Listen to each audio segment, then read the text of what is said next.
Hi, I'm the Recruiting Maven and welcome back to my channel. Today's topic of conversation really is Facebook and the line of questioning that Mr. Zuckerberg actually had to go through over the last couple days. With that said, just a quick thank you for all of you who like, share, and subscribe to my channel. I deeply appreciate your support. For those of you who are new to my channel, I have an ever-growing playlist with career tips and advice. And for those of you who are looking for more one-on-one coaching and resume writing services, please make sure you check out the description box below.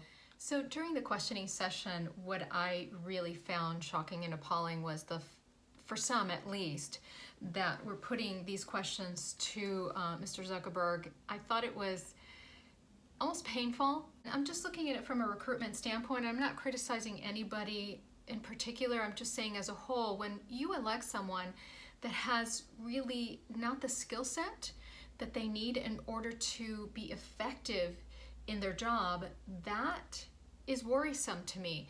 I wouldn't hire someone that, maybe he's a great guy, maybe he has some really great skills, but, doesn't have some of the hard skills that are necessary, right? So maybe some of those can be learned for sure. And there's always training, but when somebody's in office and we've elected that person in office and they don't have any technology background or at least some working understanding, then how can they write legislation? And that is my concern. And again, from a recruiting standpoint, I have to say that it's very worrisome because that person I wouldn't push that person through the hiring process given the fact that they don't even know how Facebook makes money. I mean, that question alone was shocking to me. And do your homework at least. And that is really resonates with being prepared for your interview, right? You go in and you do your due diligence for a company before you set your foot into that interview, because you need to be prepared. And a lot of these people just kind of miss the boat altogether. And my concern is, moving forward, how are we going to qualify these next level of politicians? Do we give them a whiteboard test? Do we maybe have them fill out a questionnaire as to what their level of understanding is of technology? Life is moving at a very fast rate. Technology is going even faster than that. And it seems to me that somebody who's put into office and has no working understanding of that, I don't think that they could be as effective in that position and represent me or anybody else in my community well, because they just don't have the right skill set for that job. Simple as that. So I want to make this information relatable to you. And some time ago, I was reporting to a particular manager, and my database alone on one thumb drive was 12,999 contacts that I had curated over a long period of time. I had a meetup group that I actually eventually merged with an even larger meetup group. And so that's where I got that 12,999 email addresses of people that I saw on a regular basis, and it was a meetup. So with that said, my manager came in one day and said, this database is worthless.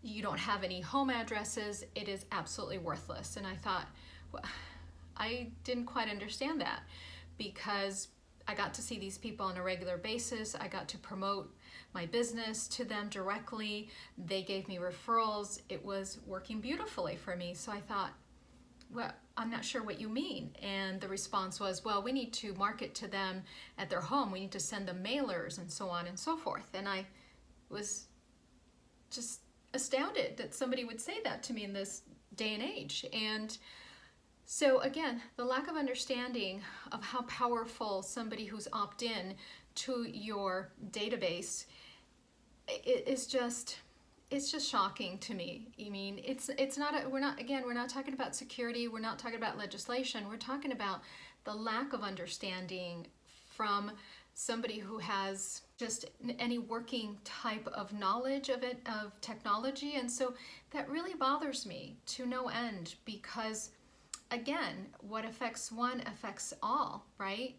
So the manager's lack of understanding of the technology landscape due to lack of education or even desire to learn, even a lack of foresight, And where do you go from there? So again, from a recruitment standpoint, I would never hire someone like that. It kind of really puts a roadblock in the growth of the company. And that is noticeable for sure. The other side of this conversation is that, really bothered me, and I would love to hear from you guys as well, is a little bit of the, how should I put it nicely, some of the pandering going on during the question sessions, and just pandering of their political agendas, and that really bothered me. So I think there's a time and place for everything, but are you taking this whole situation seriously, or are you not?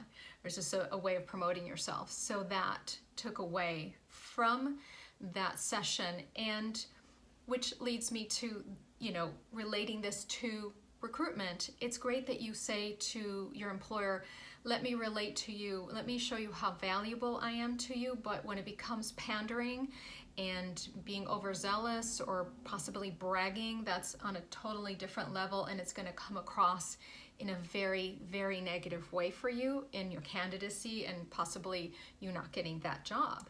I also wanted to add that this isn't the era of Rockefeller when he had a monopoly on oil and, with American Standard, and, the days of Vanderbilt, who had a monopoly in the railroad. Technology is ever expanding. It's not just about affecting one industry at a time. It affects every single industry at the same time.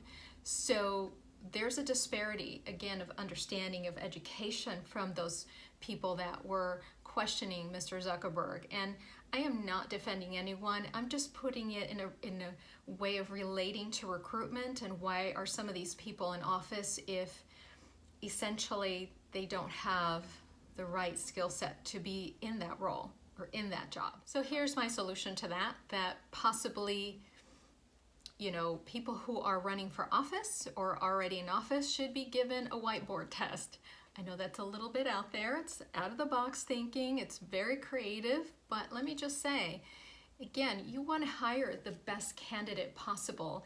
And if that candidate doesn't have working understanding of what the company is, its values, its ethics, its mission statement, then how can they perform well for you or for anyone else? To me, they're not a cultural fit at this point. So maybe it's just a simple questionnaire about what they know about technology and a few other things. I mean, I just kind of making this up as we go, but I think that it makes a lot of sense, that to have something in place so that when blockchain comes around, do they understand that? Do they know if they need to write some kind of legislation or anything else in relation to the masses, right? How are they going to deal with that? So, I'm all for that. A good whiteboard test, eliminate the good and the bad candidates, and work with the best candidates possible that really fit that job description, that can do a good job, that it's really a holistic look at that candidate, right? So are you a cultural fit? Do you have the hard skills also? Do you have those soft skills that the job description requires? Are you flexible? Are you willing to learn something more? Do you have transferable skills that you're willing to expand on? And again, I'm looking always at a candidate that is more, that can bring more to the table to a team. So maybe they have those essential skills, but in addition, they have other skills. So maybe a deep understanding of technology, or a working understanding of technology, should be added to the consideration when you're voting. Just saying. Again, this is strictly from a recruiting standpoint that I'm looking at this, and I feel very passionate about. I think that translates very well in this vlog, but I have to say I'm very disappointed. So love to hear your thoughts and opinions. Please feel free to give me a piece of your mind. So with that said, I appreciate you watching, sharing, liking, and subscribing to my channel. Do make sure you hit that notification bell so when I upload my videos, you get instantly notified. With that said, have a wonderful rest of your day, and I will see you in the next video.